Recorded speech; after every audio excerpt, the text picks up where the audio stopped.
आदाब नाजरीन, Saiyaara news TV से मैं सैयद अफरोज। आइए नजर डालते हैं कुछ अहम खबरों पर।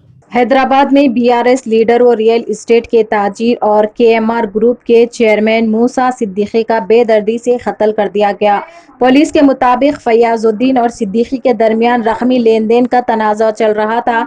आज रात फैयाजुद्दीन ने सिद्दीकी को शहर के इलाके बोयनपल्ली में तलब किया और मंसूबाबंद तरीके से फैयाजुद्दीन ने अपने साथियों के साथ मिलकर सिद्दीकी पर मौलिक हथियारों से हमला कर दिया, जिसकी वजह से मूसा सिद्दीकी की मौत वाक़ई हो गई।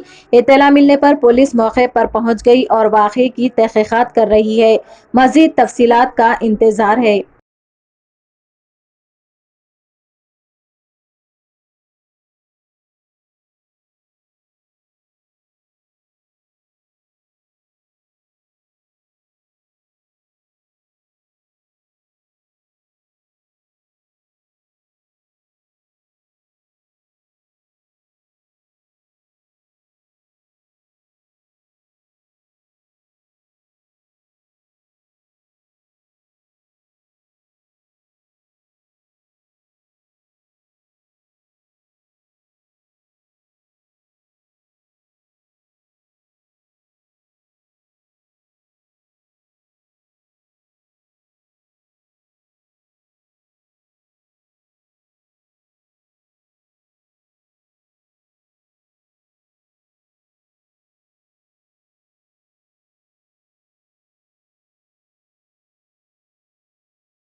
तो जैसा कि आपने देखा नाजरीन, क्या हो रहा है देश और दुनिया में, इसी तरह के लेटेस्ट न्यूज़ देखने के लिए हमारे चैनल को सब्सक्राइब करिए, लाइक करिए, शेयर करिए और हमें दीजिए इजाज़त।